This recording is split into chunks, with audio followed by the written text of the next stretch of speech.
Here we go.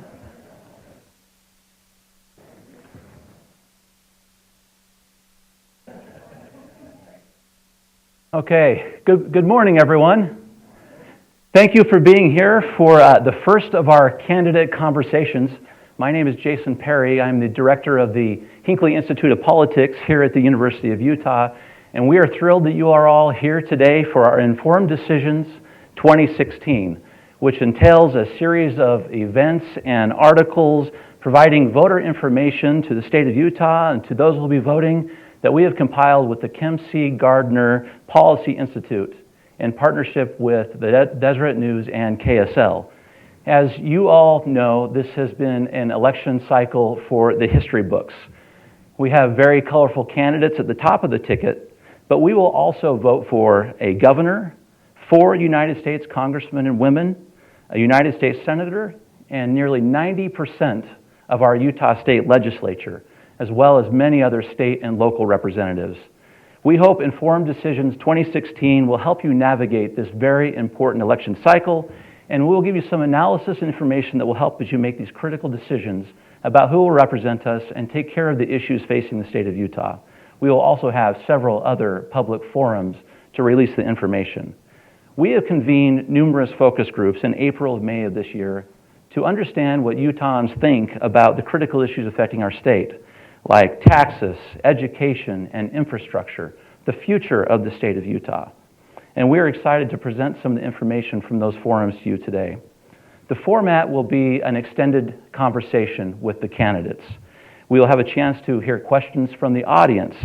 If you are watching online, and this event will be streaming live, if you have a question, those in the audience can submit it to a member of the Hinckley staff on cards that will have been circulated. Jennifer is holding those up now. Those of you who are listening online, you can submit your questions on Twitter by going to #ID2016. We'll be monitoring those questions when you submit them and submitting them to the candidates themselves. We'll have 40 minutes with each one of the candidates. I will go first and ask some of the questions. We had a coin toss earlier, and Congressman Chaffetz will be going first. Before I invite him out, if you will all please take a moment to silence your phones or electronic devices. As this is being broadcast live, we would like to not have any interruptions, so please take a moment to do that. We're just thrilled that you all are here. Please help me in welcoming Congressman Jason Chaffetz. Thanks, Chase. Appreciate it. Thank you. Well, thank you for being with us today. Thanks for having me. Appreciate it. Now, we have a few questions based on these focus groups, but the truth is we know you a little bit. 4 terms as congressman, running for a 5th, so we know a little bit of your background. Right. We know serving as chief of staff for Governor Huntsman, starting place kicker for BYU, and also we know you never shy away from a good fight. But there are a few things we don't know about you, and we'd like to take a moment and give us 3 things that the voters of the state of Utah might not know. I'm a soccer playing nut. I love soccer. I'd much rather watch an English Premier League game than just about anything else. I like wildlife photography. If I want to get away and clear my brain and recharge my batteries, going out with our daughter, for instance, and trying to find bears and moose and wild horses out in the western desert, I love that. We have 3 kids. My wife and I have 3 kids. One of which goes to the University of Utah. But 2 of our 3, our oldest 2, recently got married. Hard to believe, but we have 3 kids, and 2 of them got married within 5 weeks of each other, just this spring and summer. How does one plan 2 weddings? And You don't. It comes at you fast. And fortunately, we love the kids that they married, and so. But that's a huge life change for me and Julie, that's for sure. It is indeed. Any of these great photographs hanging anywhere that we'd be able to see them? And in my house, and okay. Not yet. I'm not that good, but I love doing it. It's fun. All right, very good. You have a very important position right now as oversight chair. This is one of those spots that can be very contentious. Your job is to find things that are not right and sometimes make very public comments about them. Have you enjoyed this particular assignment, and what have you been able to accomplish as the oversight chair? Oh, look, I love being involved in the fight. I didn't go to Congress and try to get elected to just be a a backbencher. I wanted to get engaged, and I think it was only the 5th time in the 100 years that somebody after 3 terms was elected by their peers through the steering committee to actually be the chairman of this committee. And we can investigate anything, anytime, and that's a daunting task because there's always somebody doing something stupid somewhere. But these investigations, I think, have led to a lot of results. We've had 20 plus people that have had to leave public service because they have done things that are outside the realms of what they're supposed to be doing. But the reason you've heard about Fast and Furious and the EPA scandals and Benghazi and the IRS scandals and the problems at the Chemical Safety Board and the list goes on is because of the work of our committee. So I love doing it. Not bashful of the fight. Love mixing it up and trying to hold people accountable. They don't give us handcuffs. There are a lot of people that come to our committee that I wish that probably have violated laws. But we can shine sunlight on it, and we can work to reform the system so that it never ever happens again. How do you go about deciding what you'll look into? We've divided into 6 subcommittees. For the first time, there's 2 new subcommittees. So one of them is the Interior, to try to bridge not only what happens in natural resources, but also the EPA, the Forest Service, the Department of Energy. I don't think there's ever been a chairman from the Intermountain West, for instance, of this committee. So there are a lot of public lands and other issues that we've been able to draw to. And the other one is information technology. The federal government spends some $80 billion a year on technology, and it doesn't work. And so for the first time, we created this subcommittee. Will Hurd chairs that out of Texas. And we've been able to create scorecards and other things to try to hold the government accountable, and had a whole series of hearings that I think has really led to some tangible differences in how the IT procurement process works, how the technology is evaluated, and then how do we make the transition, because they often don't update their technology, and it leads to vulnerabilities where data is often stolen. So. Is this oversight committee an example of how the federal government does work, can work, if it's having its oversight role? Well, I think so. It was founded in 1814, and even Abraham Lincoln, when he came to Congress, this was the committee. He was under a different name, but this is the committee he served on. Most of what we do is very bipartisan. Elijah Cummings, I went out and visited his district. He came out and visited to Utah, brought him up to the University of Utah. We've signed, I think, in excess of 260 letters together. This is, generally when you get a letter from the Oversight Committee, it's not a thank you note. Yes. So we're doing a lot of good bipartisan work to hold people accountable. Secret Service is probably one of the better examples of good bipartisan work where we really made some major changes in the administration that probably wouldn't have happened if we didn't do it. Okay, very good. Based on some of the questions in our focus groups, we have a couple of specific issues I'd like to ask you about. You have been developing a legislative strategy that could, among other things, bypass a national monument designation in the state of Utah in the form of the Public Lands Initiative with Congressman Bishop from the 1st District. Please describe what you think this bill would do and why you think it's necessary. Trying to develop a solution to one of the most contentious issues. I think the easiest thing for a politician to do is just say, to heck with the federal government, and you could probably go down in southern Utah and get a huge portion of the vote. But we're trying to get to certainty. We're trying to bridge the divide between energy developers and outdoor recreational community and cattlemen and environmentalists and people who just live there locally and want to be left alone. And so we've got 7 counties going through this process, huge progress. I think we're right on the cusp of actually achieving an agreement. It could go either way at this point, but we've had more than 1,500 meetings. We've got this discussion going on about Bears Ears and where you should do a monument, where you shouldn't do a monument, what should be protected, how should it be protected. And multiple use is my default. I want to have as much multiple use out there so that people can get out and recreate and use it. So it's a hard, difficult issue, but I'm proud of the fact that Congressman Bishop and I dove, in and we're wading up to our chest trying to do that. I totally support what the state is trying to do. I think challenging the Enabling Act is a separate track, and I support that. But I want to come up with plausible solutions and do things that will allow this certainty and get rid of the conflict so that we can live in peace and harmony right next to each other and enjoy the beauty that is Utah. Is there a reason why you think that this public lands initiative is a better approach than the ability just to designate a national monument? If the president comes in and designates it a monument, I think it'll be a horrific overuse of presidential power. I think they should have gotten rid of the Antiquities Act power a long time ago. It would be done with no public input, no public hearings, no understanding of what the community has done.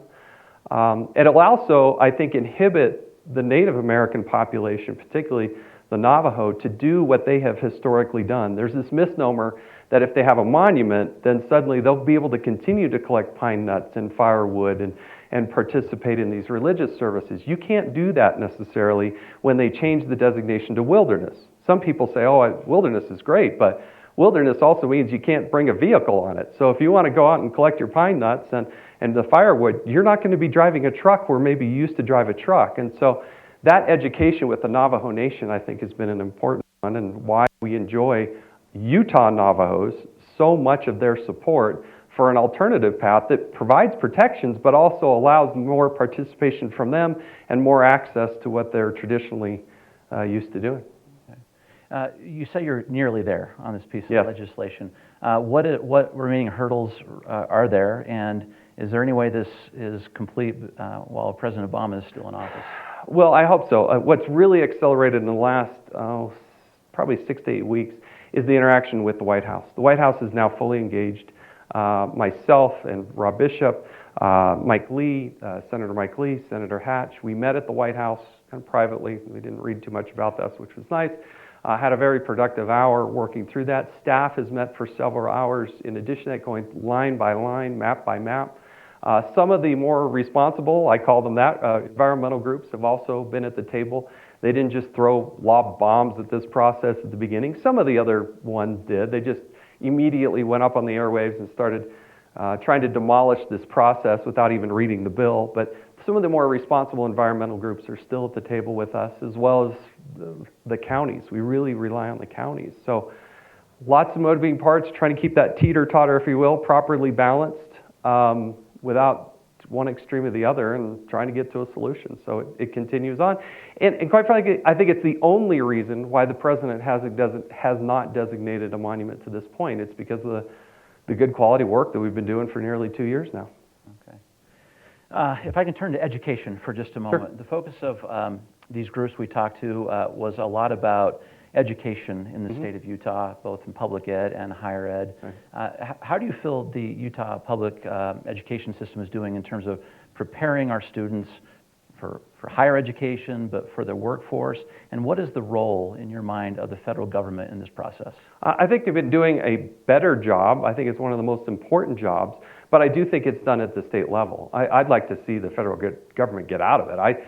If it was up to me, I'd just get rid of the Federal Department of Education. I just don't think that they should be in the mix. I don't think that's how you develop solutions. And I think they've been counterproductive in the ideas of student loans and the financing of how that happens. When they pushed out, for instance, when the Democrats had the House and Senate and the presidency, they essentially got rid of financing for student loans and whatnot from the private sector. You used to have Zions and others that could participate in this market, and they don't anymore. So the federal government, I just think tentacles are reaching too far, too wide. We can make these decisions. We have 3 kids, my wife and I, that go through public education here in Utah. There's certainly more that can be done, but I want it done between parents and teachers and principals and school boards and state legislatures and state school boards. There's plenty of bureaucracy to deal with this, let alone have to deal with the federal side of it. You know, why should we have to pay taxes and then beg, plead, and hope we get a percentage of them back to educate our kids? I just find that wrong. You talked about the financial aid and issues surrounding that for the students that are coming out of colleges in particular. We're thrilled the state of Utah, by comparison with some of our neighbors, is not as high as some of those places, but it's still hugely expensive. Some Federal Reserve numbers say that 65% of student loans are held by Americans under the age of 39, which I was quite surprised about. Is there a path forward to help either make it more affordable or find something to do with with student loans that are coming from the federal government. Yeah, Utah is different than the rest of the nation. We have a very growing population. You look down at, for instance, Utah Valley University. It'll soon be our state's largest university. They'll top 40,000 students here in the not too distant future. They have infrastructure needs, they have other needs. But by and large in Utah, our cost of an education at this level, whether it be the University of Utah or Utah Valley University or College of Eastern Utah, we're pretty inexpensive compared to the rest of the model. But there are kids that need financial aid assistance. And that needs to be there. But again, I'd like there to be more competition, more incentive to get the private sector engaged in those types of activities. But again, I worry that the federal government is, with maybe the best intention by some, but they are doing things that are actually impeding the ability to drive down those rates and provide in a more swift manner funding and resources and programs that would be of assistance. I think they're more of a hindrance than they are a help. One of the funding models our own state legislature has been talking about is the issue of the internet tax. And our focus groups talked about this at some length as well as to whether or not products bought over the internet should be taxed. In theory, they are now, but this is something Congress has looked at some length in terms of the Main Street Fairness Act. What is your position on this particular issue, whether or not these companies, regardless of where they are located, being able to tax the products they're selling? First and foremost, I believe it's a state's issue. It's a states' rights issue. So I have championed and sponsored and been the lead sponsor of the Remote Transaction Parity Act. My opponent erroneously tries to say that this is something other than it is, but what it does is it allows states to make these types of decisions. So you are right, in the state of Utah, these taxes are already due on a new tax. The example I use is in Oregon. If my bill, the Remote Transaction Parity Act, passes, the state of Oregon has no sales tax, and they will continue to have no sales tax.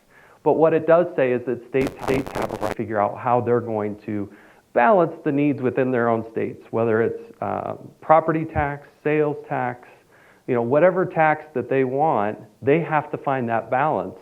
And what my bill does is said it's up to the state. So I don't want there to be a federal tax. I don't want there to be a federal regulation of this tax. I do think there can be audit protection. I do think we can protect businesses that are trying to do business across the nation and provide limitations on statute of limitations, those types of things.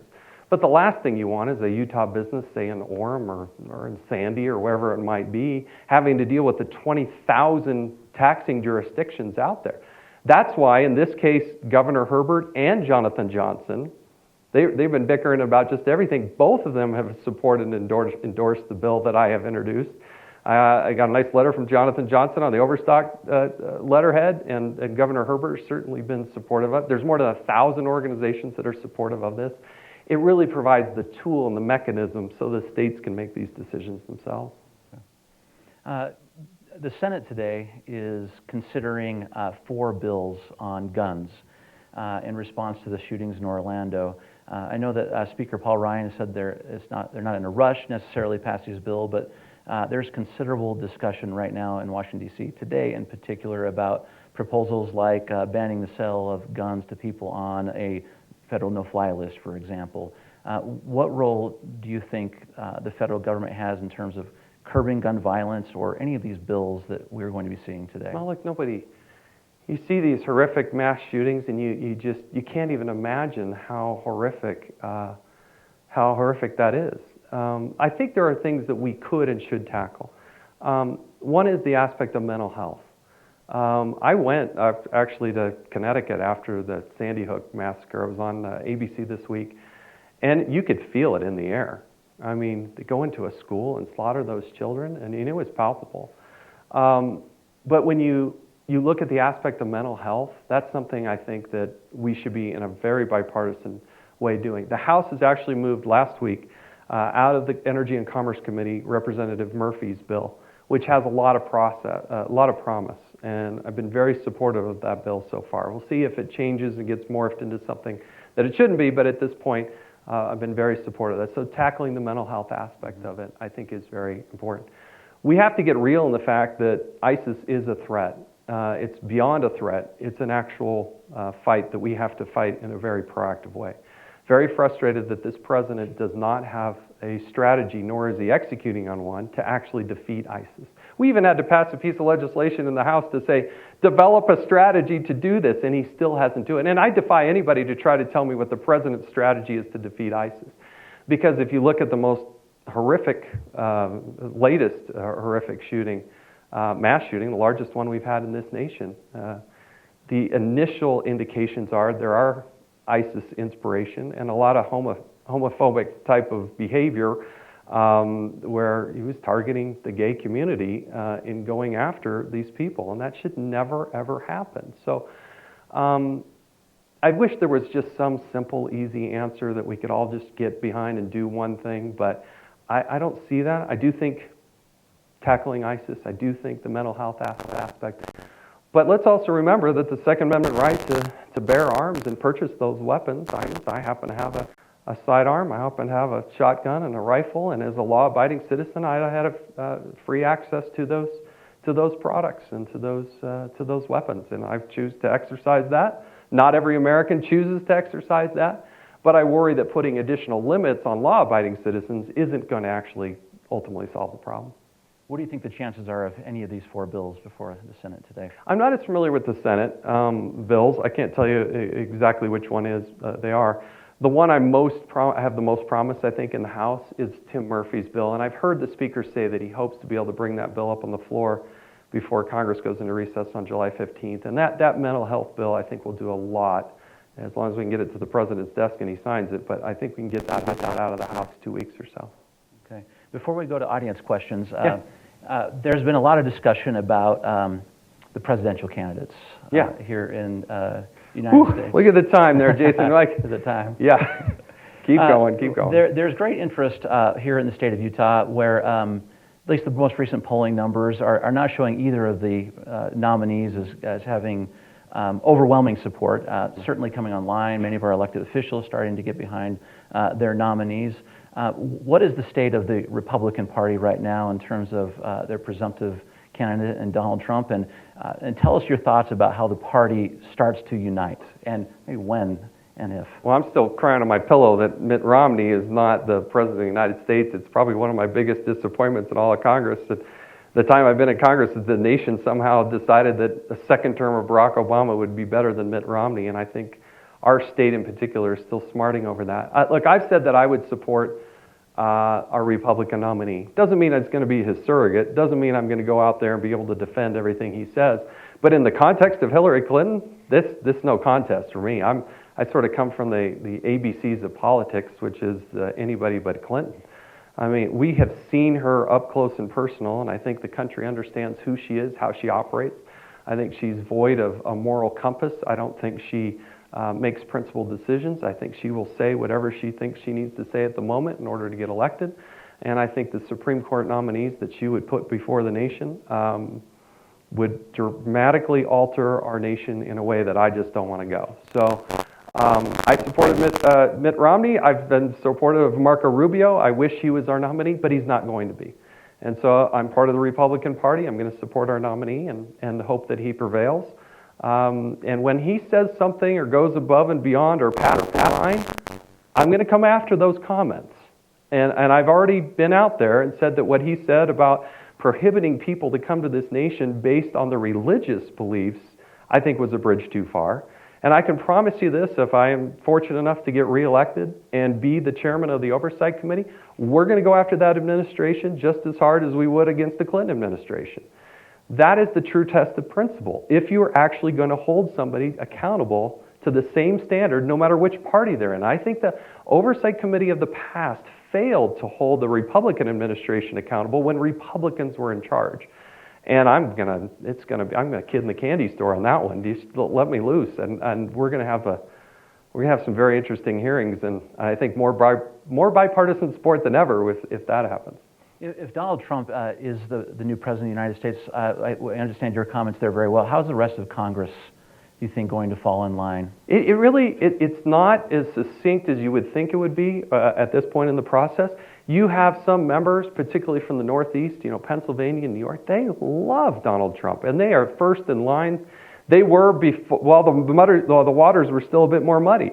You have other people that will shy away from it. But the same is happening with Hillary Clinton, too. Don't think this is solely on the Republican side of the aisle. What the national media fails to talk about is how offended the Democratic side of the equation is on these superdelegates, because without the so-called superdelegates, Hillary Clinton would be in the fight of her life. She'd really be struggling to get to where she needs to get to, but she's got this baked-in system with the superdelegates that the Republicans don't have. Mm-hmm. In terms of the Utahns, before we leave this issue right here, both Donald Trump and Hillary Clinton most recently polling around 35%, almost a statistical tie in terms of their appeal right now in the state of Utah if the election were today. A lot will happen. But what is your counsel to Utahns who are needing to make this particular decision, at least from your perspective? What are the key factors that should sway that vote? Well, I think on the positive side, what's going to happen is they're going to spend more time in Utah. Usually we're just a flyover state. Maybe we get a refueling stop, but I think you're actually going to see some real legitimate campaigning, and particularly from the Trump campaign, I think you're going to have to see some more time and attention given to the state of Utah and the unique issues that the Intermountain West deals with, whether it be water or lands or the wolf issue. These types of things I think will distinguish the candidates, and ultimately I think Donald Trump will win going away here in Utah. But that's the beauty of the system. That's why it have to have more focus. Mm-hmm. Very good. Thank you for these questions from me. Sure. We're now take a moment to the audience. I know some questions have been submitted already, and looks like they're bringing them forward. Thank you very much. The first question, what do you mean by tackling the mental health issue? I think this is dealing with your response on guns. Tackling mental health issue, funding for health care. That's what this question is. So part of what Congressman Murphy's bill does is it puts into place liability shields for those volunteers that want to help people with mental health challenges. There are a lot of good organizations, NGOs, non-government organizations, those types of things that want to get out and help people that are tackling crisis helplines and whatnot. This actually provides a nice limitation on liability for people that are helping in those aspects. It also deals with the reality of how people get reimbursed, primarily through Medicaid. And so if you can loosen up the Medicaid reimbursement side, which is what happens here in the Murphy bill, then there can be eligibility for people who are seeking mental health remedies. We have a choice we have to make. And a lot of this comes down to counties, because law enforcement in our jails all too often end up being the first line of defense on mental health. But if you can proactively address it and get them the type of counseling, some cases it's medication, then you can deal with it without having to have your local law enforcement and local jails be the place that we place these people in who are having trouble dealing and distinguishing with the difference between right and wrong. So there is the funding mechanism in it, there is the liability portion of it, and just the recognition that it's a very real thing. It's a sickness, and it's something that has to be proactively dealt with. I think if you combine that with also, I have sponsored and championed a prison reform bill. There's 5 criminal justice bills that have made their way out of the Judiciary Committee, including the bill I did on prison reform, that will provide a mechanism to deal with this in prisons. You have your hardened criminals that need to be able to deal with separately, the violent criminals, but then you have people that have addiction problems, and you have people that have mental health challenges. Those should be dealt with very differently than the person who is a serial rapist or somebody who is brandishing a weapon to rob grocery stores and do armed burglaries. That's a different crime segment than somebody that's trying to feed an addiction, and maybe they have some mental health capacity issues that need to be dealt with. So, complicated issue, something I have worked on, and something we'll continue to help champion. You said we need to fight ISIS. Yes. Do we need to do it on our own, or do we need to be involved with a coalition of allied nations? Absolutely, got to do with a coalition of allied nations. One of the great disappointments of this president is he has not led that coalition. He has not spent the time and political capital in order to engage with those countries in the Middle East that should be our best partners in doing so. I have spent time in Saudi Arabia and Bahrain and Israel, who is our best partner, and all of them are mystified. I mean, I sat with the Crown Prince of Saudi Arabia, who does not understand what our president's position is on this issue. I've sat with Benjamin Netanyahu, the Prime Minister of Israel, who does not understand what our president's position on this. And you talk to these world leaders one at a time, and they all tell you the same thing. And if a president is going to do as Ronald Reagan did, be crystal clear and definitive, there should be no question about where our president stands on these issues. You definitely do need to build together a coalition. The other thing we have to attack is the caliphate that they believe in. When they are allowed to occupy land, Syria and Iraq, then you have to be able to recapture that land. Now, they believe that their prophecy is coming true because they're gaining more and more land. Now, in Fallujah and others, we've been able to recapture some of that land. But until you get rid of their home base, if you will, this will continue to be a problem. We're not going to go that alone. That needs to be a coalition of forces, primarily in the Middle East, but also our European partners. The one thing that I'm predicting, because I actually know a lot about this, that will continue to be a problem long term is Libya. Because after Benghazi, first of all, when Hillary Clinton helped lead the charge to get rid of Muammar Gaddafi, there was absolutely no game plan to deal with Libya post-Gaddafi. That has led to this implosion within that country, and you look at its proximity to Egypt, and you look at the massive amount of resources, land, and proximity that they have into Europe. I'm telling you that Libya has become this vacuum. We pour a lot of resources into Afghanistan, too many resources in my opinion, and we're paying almost no attention to what is going on the ground in Libya. That is a bigger source of problems for our intelligence community. It's a bigger problem for terrorism and its development. And I think the record will reflect in history that because we failed to deal with Libya in the proper way, that was the place that was the genesis of these horrific acts that will happen in the future. Should states decide how they want to regulate gambling, including online gambling, or should the federal government?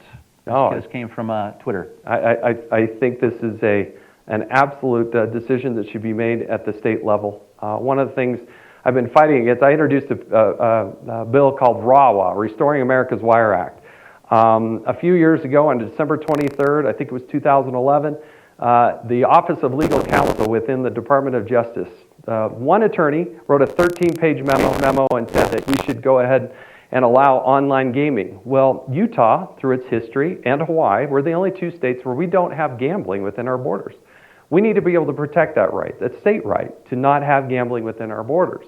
If they're going to open it up to online gaming, and I invite you all to go look at the Newsweek cover story that was done a couple of years ago on this, then we're going to lose our ability to actually regulate this. I do think this is one of those areas. I have a very libertarian bent to me, but this is one area where I just don't think we want to have a gaming site on everybody's phone. I don't need my 15-year-old to have an app where she can gamble with real money, outside of Lone Peak High School. That is not the direction that I want us to go. And so, if you want online gaming, then go to Congress, introduce a bill, and try to get it passed.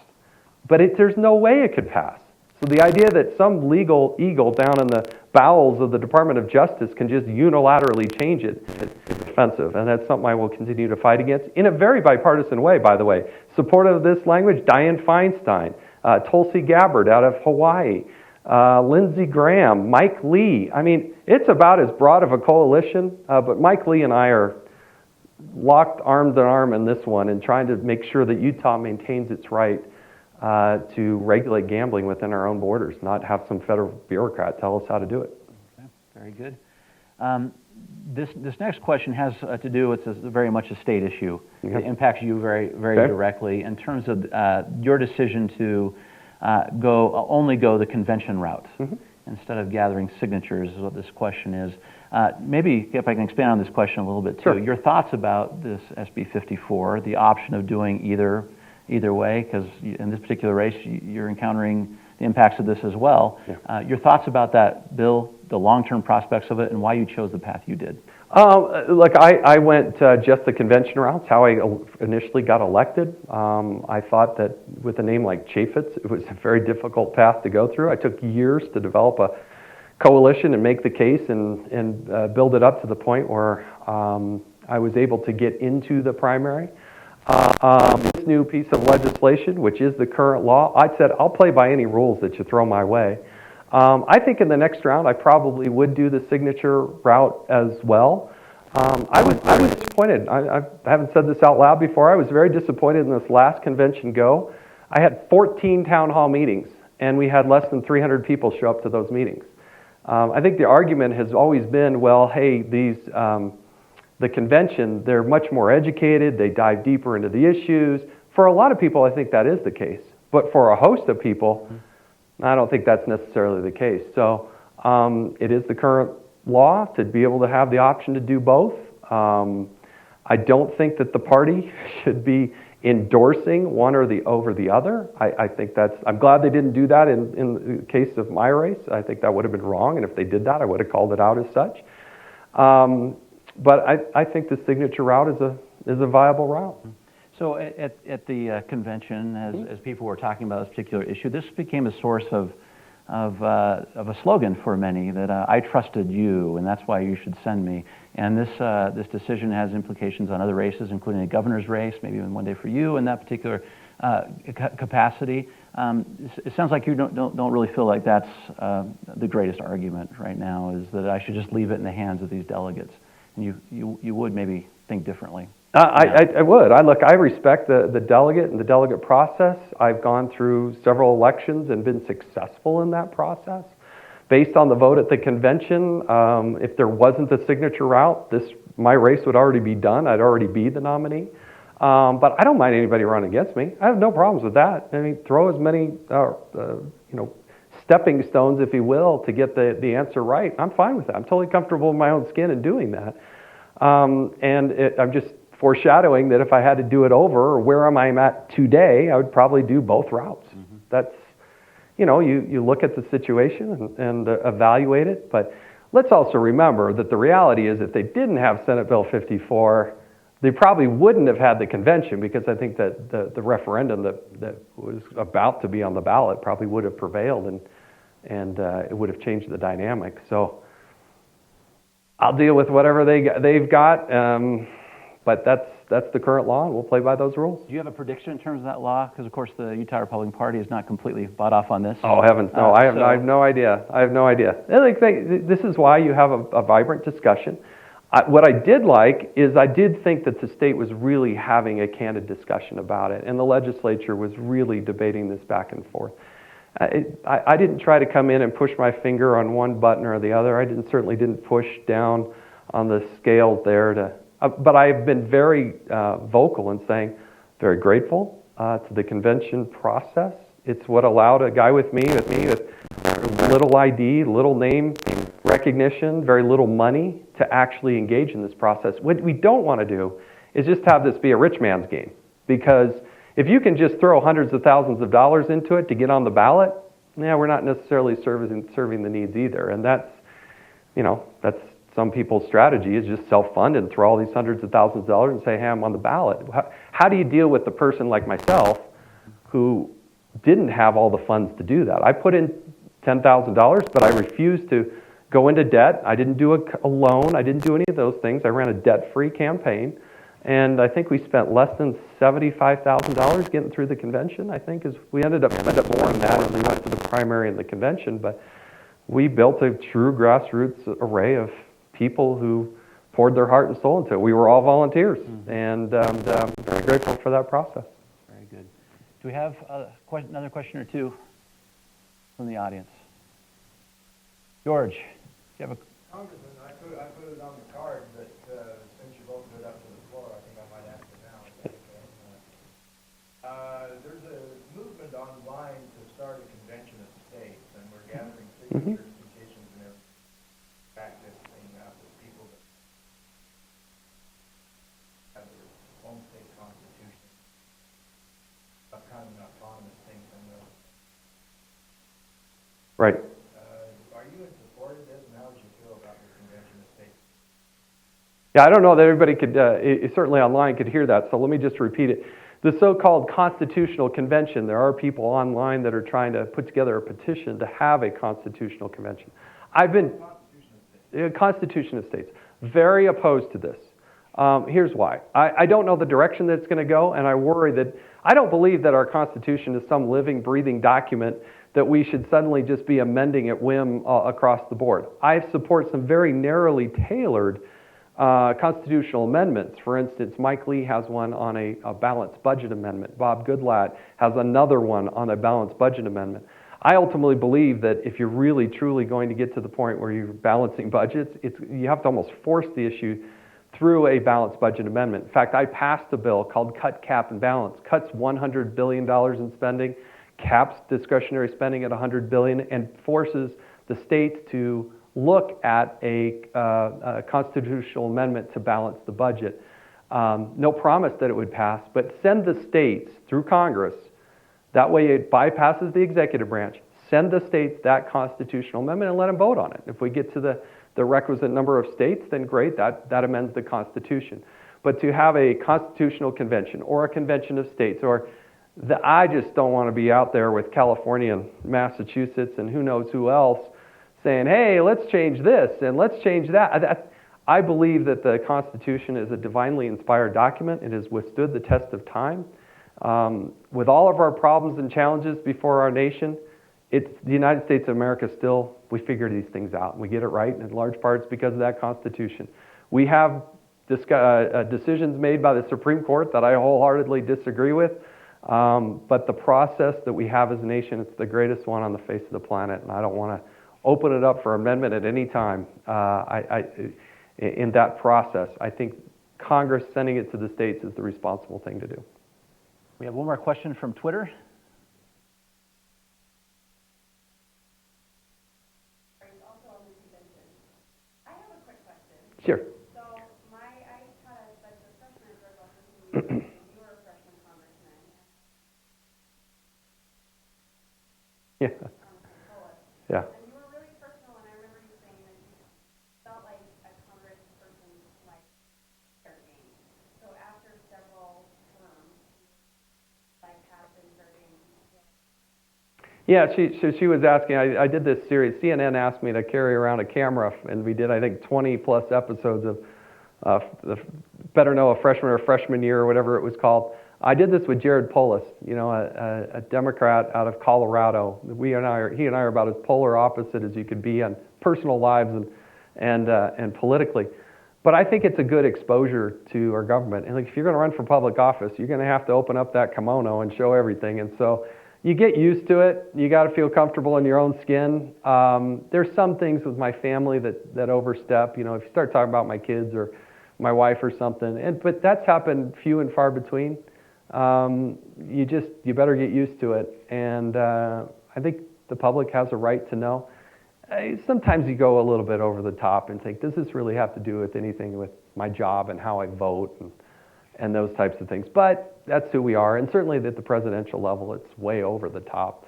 I wish there was a way to better clear your record and define what is actual truth. I mean, even in my own campaign, there have been these silly things. I mean, my opponent threw out something that said, see this turkey in his oven? That means that he's on a family vacation at the St. Regis Hotel, all expenses paid. And it's just laughable. Like, seriously? Like, you just kind of giggle about that. You think, where do you even begin to set the record straight and say, no, that's my oven and my turkey in my house on Thanksgiving Day? It's kind of silly season, but that's what you get. So We have 2 minutes. Yes. For your final, for today. For today. For your pitch to all of us and those that are listening online and are following as to why we should send you back to represent us again in Congress. Just a couple of highlighting some of these great points you've made today. I feel very blessed, very grateful. I don't take anything for granted. I didn't start out in my life thinking I was going to run for public office. I didn't, my mother passed away from cancer in '95. That's how I was attracted to the Huntsman family and what they had done and how they had done it. And next thing I knew, I was joining the campaign, and I was campaign manager, and I was chief of staff, and then I got to see what was going on, and I thought, wow, I'll put my hat in the ring. And I had some basic principles: fiscal discipline, limited government, accountability, and a strong national defense. I've been very blessed to be in that position to be able to fight for those things. I love being engaged in the fight, and I'm in a position There are 435 members of Congress. There are only 18 of us that are committee chairmen, and I'm one of those committee chairmen. You can do that for up to 6 years. I haven't yet completed year 2 of that. And so I'm asking Utahns to send me back to vote for me coming up in this election. I ask for your vote. I'd like to argue that I've done what I said I was going to do. I've made mistakes. I haven't always voted exactly the way maybe you'd want me to, but I've cast more than 4,000 votes. And I'm trying the very best I can to represent those values of Utah. Again, fiscal discipline, limited government, accountability, strong national defense. Make our voice heard, represent Utah to Washington, not Washington to Utah. That's what I'm trying to do, and that's why I'm hoping that Utahns will send me back for another term. It's limited in time, and I can do this forever, but I would like to do it one more time. And as I conclude, let me thank the University of Utah. Thanks for great education my son's getting, but also for hosting this and having me throughout the year on a host of Hinckley forums along the way. So I do appreciate it. Glad to have you. Thank you very much. Thanks. Thanks, Jason. Thank you. Thanks very much. Okay. Thank you. Let me grab my water.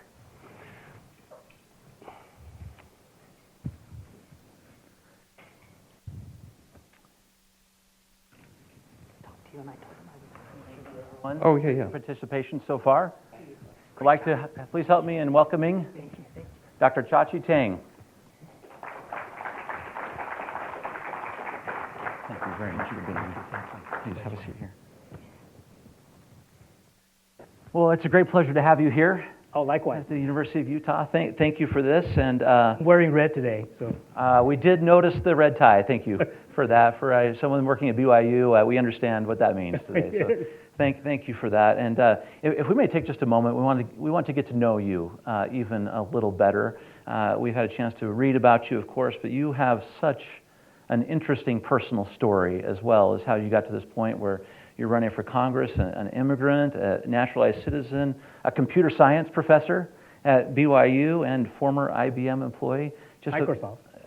Microsoft, and they would not love that, would they? So please give us a moment, a little more about your background, the things that we would like to know about you, your family, to just really get to understand you and your approach a little better. Oh, thank you so much. My parents were born in China, and unfortunately, they grew up in the wartime of China, starting at World War II, and then, right after that, the Civil War started in China as well. So they were fortunately to get away from China to Taiwan before the Communist curtain fall, and they met each other in Taiwan. My father was just a teenager, so he actually left home by himself with a few friends and never got to see his parents ever again. But my mother came with some family. She was a little younger. So they were in Taiwan where I was born and with 3 other brothers. And when I was 8 years old, a couple American missionaries knocked on our door, and my mother felt inspired to invite them in, and that just changed our life to a completely different direction. And so I was in Taiwan through my K-12 education and college education, served military there, and then served my mission there. And right after that, I was trying to decide what I want to do, and a friend of mine started a software company and was looking for some help. So I say, yeah, I'll help you. And lo and behold, a few months later, our company was acquired by Microsoft. And that's how I ended up here in the United States. It wasn't really planned, but it just happened that way. Let's make sure we have your mic. I think it was bumping there. Okay, thank you. Here we go. Perfect. So that was 1989. I started working in Seattle, Washington, and I worked on a few versions of Windows operating systems. I know most students use Mac, but I still love you. And I was there for about 17 years. In 2005, when I retired from Microsoft, we tried to contemplate where we want to go, and we decided to move here to Utah. We have family here, and we love skiing, and we love the outdoors, and love the conservative value here. So we moved here 2005, about 11 years ago, and I've been teaching at BYU for about 8+ years. Very good. Such a great story. When did you decide you'd like to run for Congress, and why? Probably 6 months to a year ago. I just, like many constituencies that I've met in our district, I think, we're just very concerned about the state of our federal government. I think, we're just getting tired out of control federal spending and the overreaching on regulations and on our small businesses here. And I just want to see somebody who can stand up for the people of Utah actually do something that we believe in, like controlling the budget, smaller government, less regulation. So I always participate in elections, and in fact, I've been state delegates in the party as well. I talk to people, say, come on, make our voice heard, do something about it. But at the end, people just say, hey, why don't you do it? So I just say, hey, maybe this is the time I'd throw my hat in the ring, and I did. Mm-hmm. When you approach this, what would you say your political philosophy is that you will take with you to Congress? People always ask me, hey, you're an immigrant. What is your conservative root, right? You say you're a conservative, but where did it come from? I'd say, it started with my parents.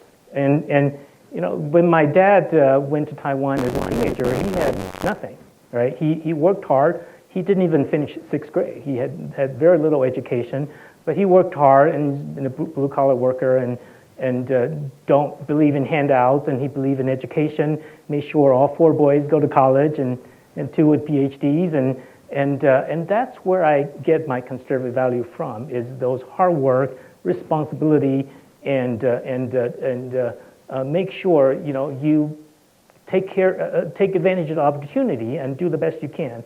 I think what we've seen here is a lot of people who feel entitled, right? Or even federal governments feel like they need to do certain program to make sure, their agenda being taken care of. And I really believe that we need to stick to our freedom and liberty, opportunity, competition, and less federal government intrusion. And that is where my conservative root come from. Mm-hmm. When you talk about that intrusion and this is sort of a states' rights argument you just made here a little bit, what do you think the proper role of the federal government is? I think the Constitution spelled out really well, right? People always think that Constitution that is here to govern the people, but it's not true, right? And Constitution is here to govern the government, right? So I think the federal government just needs to really take a hard look at the Constitution and what it actually authorized the federal government to do, which is very little, right? And that's what we need to start. I think the biggest power that the Constitution has given our Congress is the power of the purse, right?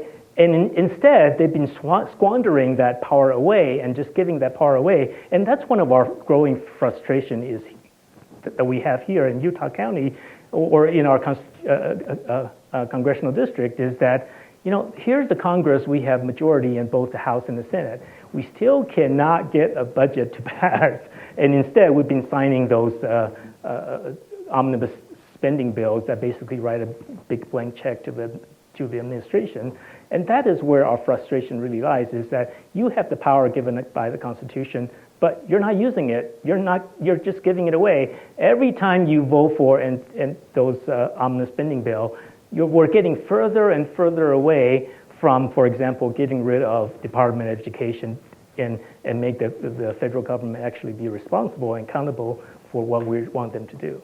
Is that Department of Education something you would like to see go away? Well, yeah, absolutely. At least in their current form, right? Their budget is $68 billion annually. What are they doing? I don't see anything that we're benefited from that $68 billion spent in the federal Department of Education. Okay.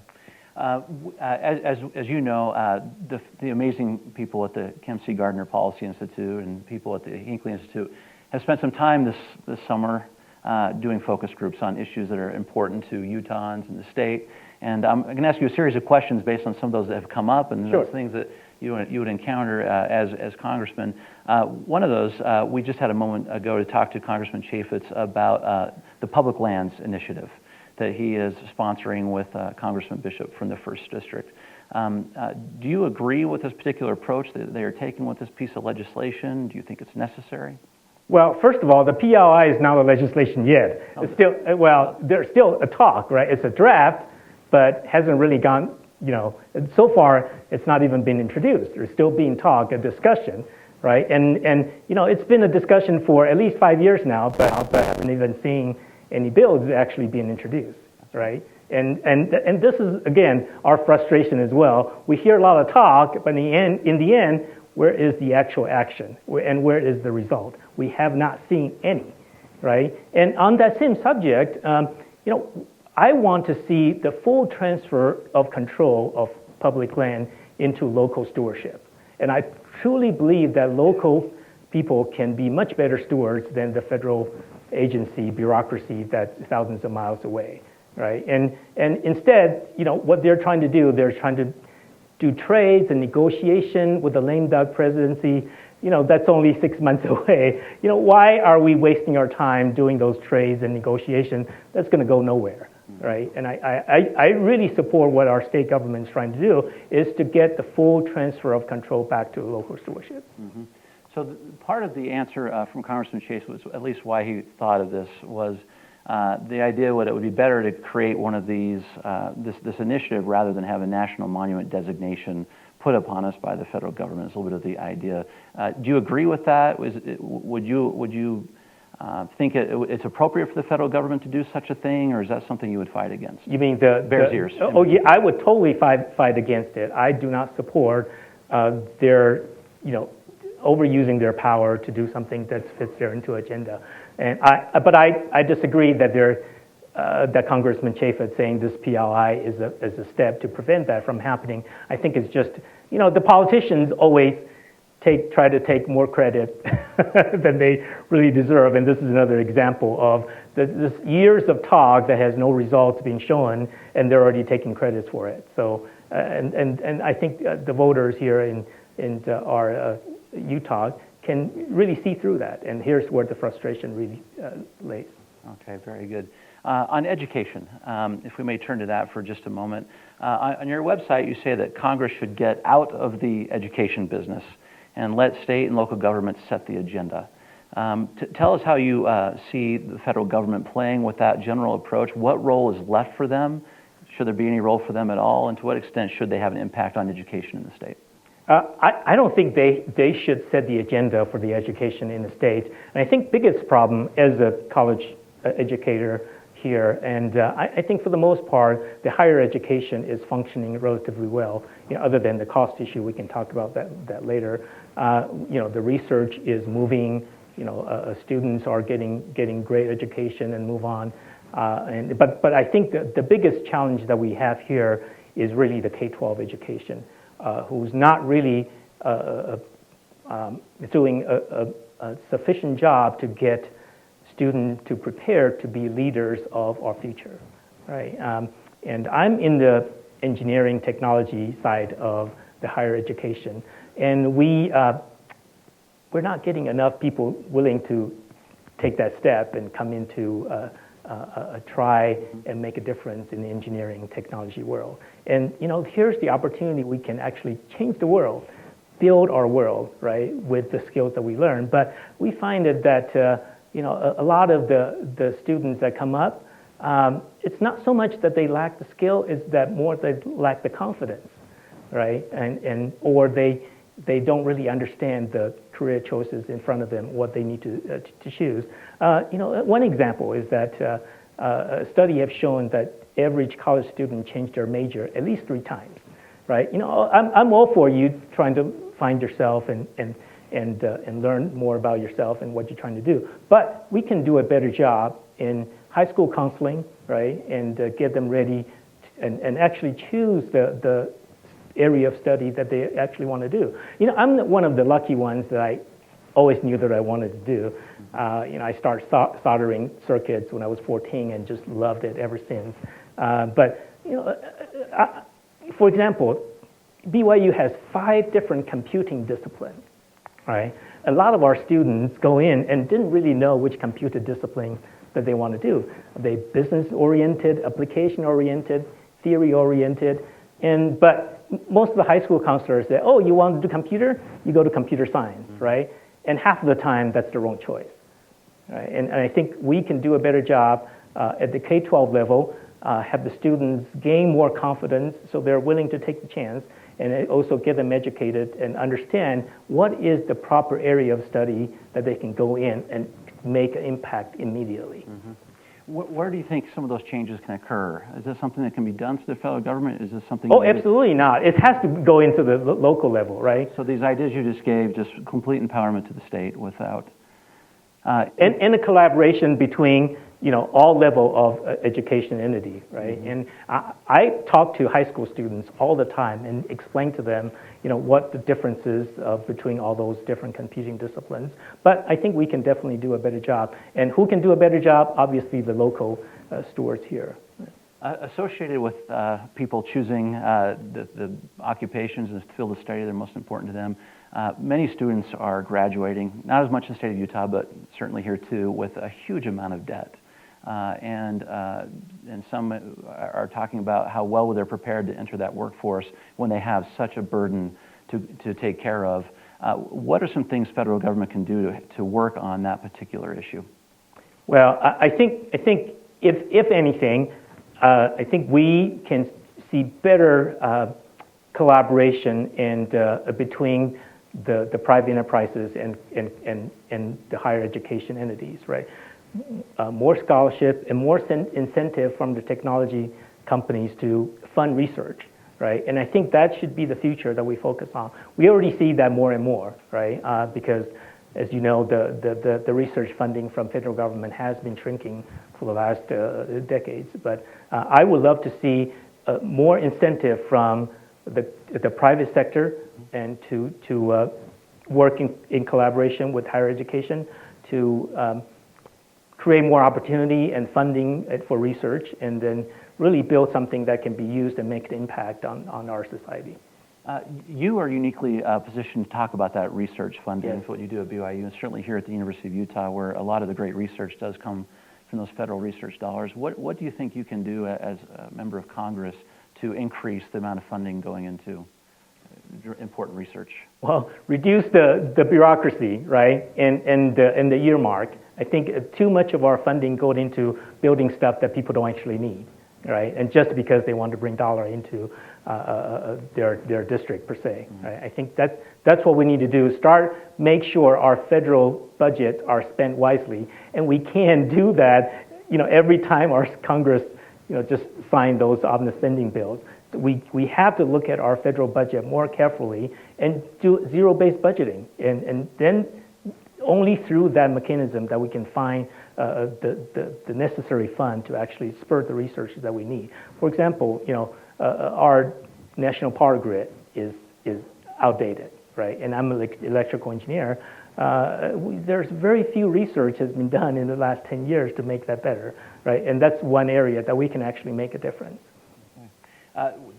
Keeping our focus maybe a little on funding too, there is a lot of discussion in the focus groups here in the state of Utah about online taxes on the things we purchase online, about over the internet, and the Congress certainly looked at this and the Mainstream Fairness Act. Where do you come down on this particular area? Of course, in Utah, you are supposed to report what you spend for your online purchases, and hopefully people do. This is something the federal government is looking at, and also our legislature. So please tell us your thoughts on that issue. And they always use the word fair or fairness. Like every time I hear them talk about fair, it's like debating with liberals. And I want to talk about opportunities. I want to talk about freedom and liberty, right? I think everybody has the same opportunity. It's just that somebody willing to take the next step and adapt to the future with the technologies and how the social behavior are changing, right? But others don't. And they often tend to rely on the government to protect certain industry. And I don't think government should have any roles in protecting one industry over another, right? Look at things that have gone away, Blockbuster, right? Liquor stores, travel agents, right? I think that the society is changing and technology is one of the enabling factor. And I think we all need to ask ourselves, are we providing a service that people need? right? And if we do, then of course our business will thrive, right? And if we're not providing a service that people need, then we can depend on any government level to protect our business, right? And on top of that, who is it to decide what's fair, right? Federal government? Well, good luck, right? And it's fair to one person, it's unfair to another person. We can never come up with something that's fair if the federal government would be the one that's deciding, right? And the proponent of those internet sales tax, like Mr. Chaffetz, they always talk about, this is already the law in the book, right? And just because it's the law in the book, it doesn't make it right, right? Obamacare is law in the book, but yet we're still fighting because it's wrong. There's too many bad laws in the book that we need to get rid of, right? And that's really my platform is we need fewer laws, enforceable laws that can actually help us compete, right? And protect our liberty and freedom. Thank you. If we may switch gears a bit and talk about guns for just a moment, if we can. The Senate today, United States Senate, is considering 4 bills in response to these mass shootings that have occurred, particularly in Orlando most recently. And when it comes to to guns, you have noted on your website that America needs fewer laws on firearms, not more. As you look at those particular laws, maybe the ones that are being proposed now, or the ones in effect now, are there certain ones that you would repeal, or the things we should get rid of now based on current law? Yeah, I'm not familiar with the bills in the Senate that are being voted on right now. I haven't looked through them. I'll give you just like one example. Like, for example, not selling firearms to someone who's on the federal no-fly list. Examples like that. Yeah. First of all, I think everybody has talked about this, and let me give you an example. We have one presidential candidate who's been investigated by FBI, right? And I think the fact that if you're being investigated by FBI, you're not supposed to do certain things. I think especially when it comes to our constitutional rights for bearing arms, I think we need to have a better due process that allow each of us to have that right that our Constitution has given us. Of course, what happened in Florida and other places are tragedy. But I come from a family who lost cousins and uncles and many more during cultural revolutions, and I can appreciate the Second Amendment right because that's the power that people need to fight against tyranny, right? And I know what could happen if people are not given with that kind of power. Right? Mm-hmm. Are there some specific federal laws now that you would repeal, or some changes that you would make? I do not have at this point. I just don't think we need any more. Mm-hmm. Okay. If I may for just a moment talk about the current state of politics with our national election. The presumptive nominee, Donald Trump, for the Republican Party, much traction around the country, not as much in Utah so far, although our elected officials certainly are starting to support him. A most recent poll in Utah had Donald Trump and Hillary Clinton nearly neck and neck currently. There's a lot of time left here. What do you think the state of the Republican Party is right now, maybe in Utah and nationally, and what needs to happen to unify it? So people always talk about the historic low favorable rating of both of our presumptive nominees from the parties, but I think the number that we really need to look at is that our Congress approval rating is also at historic low and much, much lower than both of the candidates that's in the race, right? We have a 9% approval rating in our Congress, and yet 90% of them keep going back, right? Here's one place that we can actually make real difference, have a balanced budget, cut spending, and grow our economy. That's the power of the Congress, right? And, people don't like the choices that we have in the presidential race, but we have choices in our congressional race, right? Let's vote for somebody who can actually go into Congress and make a difference, right? And whoever win the president's race, but the power of spending is still in the Congress, right? If you want to have a balanced budget, if you want to control federal spending, you need to pick the right person to go to Congress who can actually stand up and fight for our conservative principles. Do you think the Republican Party is starting to coalesce, and in the end they start coming together? How about the state of Utah? Do you think that's going to happen? I'm not so sure. You know, I wish the Republican Party would unite, but I also wish that the Republican Party would listen to the voice of the people, right? And people want a balanced budget, but our congressmen keep voting for the omnibus spending bill. People want to have less regulation, but our congressman is putting for internet sales tax and audits. And that's what I really care about, to have a party leadership that actually listen to the people. No matter who, you know, what agenda the establishment has set, we want our congressmen to actually represent our conservative principle and value here and listen to what people want here. Very good. If you don't mind, let's take a moment. We have some questions from the audience. That's Please. Okay. Thank you.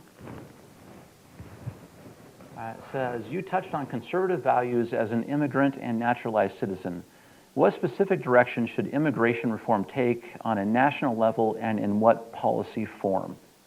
Great. Well, that's a great question. I've been through the process myself, right? Came here with H-1 visa and then green card and then citizenship. And I'll tell you, the process used to be much, much more efficient. And I look at my students, who some of them are international students, who's going through the process right now. I think our legal immigration process has become much more bureaucratic, and it's a mess right now. It's really inefficient, right? I think what we need to do is to make sure we have an efficient and streamlined legal immigration process that can provide the workforce that we need here. It doesn't matter if it's high tech, doesn't matter, or even farming and agricultural businesses, right? And that's what we know we need. We need workforce. We need engineers to build software, but we also need farmers who can milk the cows, right? If the fact that our legal immigration policy is so onerous and inefficient and bureaucratic, and that's what really caused we're in a problem today. And the real guilty part in this is those people that we sent to Washington. And they knew that we have this problem for 20 years, and they have done nothing to fix it, right? They always say, oh, you know, until we have this, we can't do anything. Well, how about we fix one problem at a time, right? Let's fix the legal immigration process, make sure that actually works, and in an efficient way that can provide the workforce that employers need here. And I truly believe that once we have a legal process that works, all the other problems will solve themselves. Mm-hmm. Where would you start in that legal process? Oh, you know, first of all, we have to get rid of those artificial caps on certain categories of immigrant worker, right? And I think those artificial cap is there to maybe appease certain demographic or special interest group. I think if we need workers, let's find workers, right? You know, I work in the software industry. My students go out college, when they graduate undergrad degree, get 4 or 5 offers, right? And that tells me our companies are desperate, right? And I have people who are in executive positions in those Fortune 500 software companies. It's not like there's people lining up at the door and looking for a programmer's job. There's just not enough of them, right? And if we don't fill those positions, what's going to happen? Those software development still needs to happen. They're going to go to India, go to China, go to Korea, go to Europe, right? And we definitely don't want to see that happen. We want people to come here, the smartest, the brightest, come here and build the next piece of software that will revolutionize the industry, right? So that's what we need to do. Very good, thank you. Dalai Lama is coming to the University of Utah tomorrow. Some encourage a boycott of the visit. What is your take? Absolutely not, right? And here is a religious, spiritual leader who has fought for human dignity for so many years, and I have great respect for what he's trying to do. You know, even though I'm not part of his faith, but I have great respect for what he's trying to do, and I believe our state officials should just, you know, embrace him with open arms. Say, you know, we love what you're doing. Your value really much in sync with what we value here: freedom, liberty, human dignity, and and nobody can tell us what to do otherwise. Okay, very good. You mentioned that more counseling needs to be done at the K through 12 level. Most schools are underfunded when it comes to counselors, nurses, extra staff, etc., and many of these are shared between 3 or 4 public personnel. What is your view of increasing funding for local schools? I'm not sure I totally understand what he's talking about, lack of staff, but from a lot of the number that I saw, I think we have way too many administrative staff in our local school districts. One number I heard is certain school districts has over 40% of their personnel are administrative staffs in K-12 education, right? I think what we need to do is we need to make sure we don't have administrative staff that we don't really need. And I think it's not about having more counselors. It's about the counselors getting the right information, right? And I don't think our government or higher education institution are doing a good enough job to provide the information to the high school counselor. I just think that they're still stuck on information that are outdated, right? We just need to update the information and tell them, hey, the technology has changed, right? There used to be one computer science. Now that we have 5, 6 different computing disciplines, that are well diverse and focus on different area, maybe some on business, some on application, and we just need to make sure the information actually get to the counselor, and having too much bureaucracy actually don't help, right? And that's what we need to do. Okay. Would you reallocate? You don't think it's really a staffing issue then? I don't believe it's a staffing issue. I just think it's an information issue. The government information sometimes are out of date as well. Right? And I think instead of buying those technologies or computers, we can actually make those dollars work a lot more by having them go to the teachers and provide the correct information.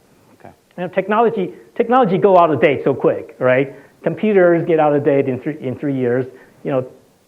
Tablets get out of date in 3 years. But but people always talk about, we need to update the technology. Come on, how about we update the information that goes with the technology? What more should Congress do to promote economic growth in Utah?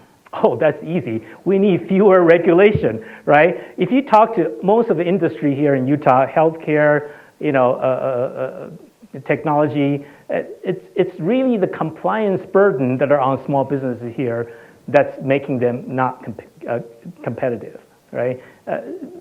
You talk to different companies, and you can range anywhere between 30% to 50% of their labor is spent on compliance. Some even higher. I talked to a delegate during the convention cycle. He's in the food transportation business. He said he spent 70% of his time doing paperwork to comply with the regulation, right? And that's what we need to start thinking is, how do we get rid of those bad laws and ineffective regulations to actually allow our small businesses to compete and have more time in doing actual work instead of providing the information back to the federal government. And it's all about cronyism, right?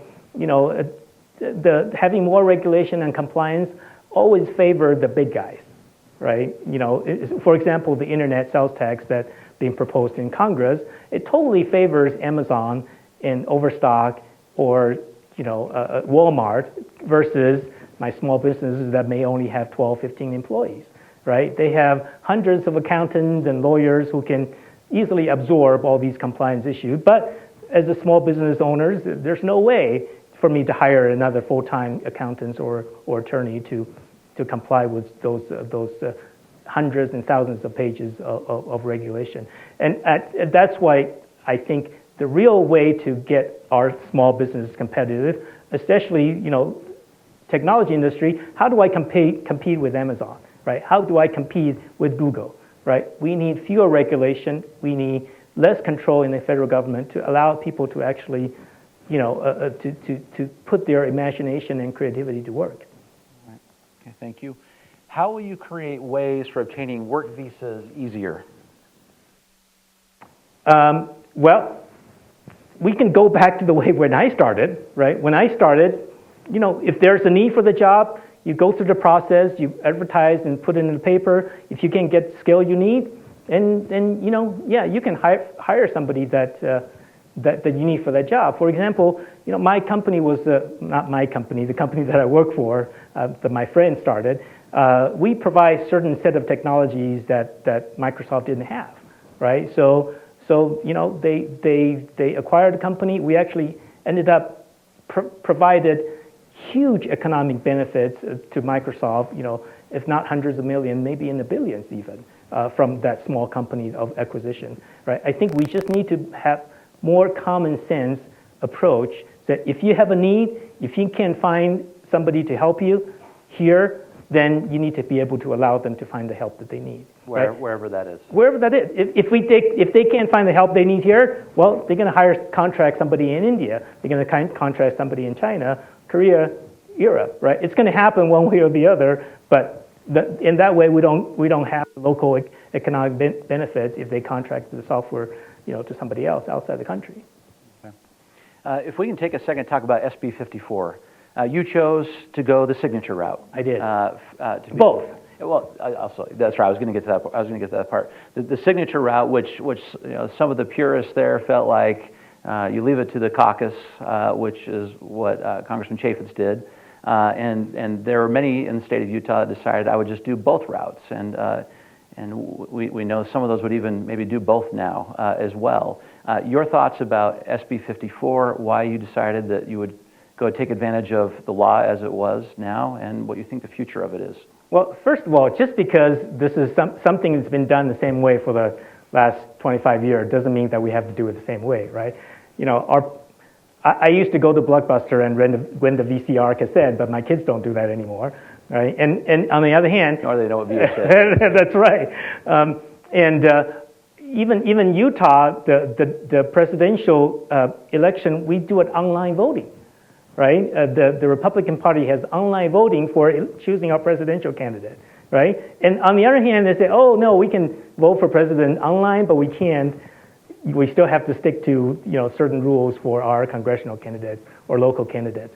I think, I value everybody's opinion, right? And I think Utah needs to do a better job to increase our voter participation, not finding ways to exclude people from participating in the process, right? I don't look at what I went through as a signature gathering process. I saw it as a way that as a process for me to do canvassing, to understand what people are thinking, what problems people care about, right? In fact, during that 2 months, we met with the workers every morning, volunteers and otherwise. We met with them every single morning before they go out and knock on doors, right? They bring back questions that they hear the day before, and we had discussions on our opinions are, and they'll go back and knock doors, and we do the same thing next morning again. They bring questions, and we bring answers. So that's really the process that we went through. It's not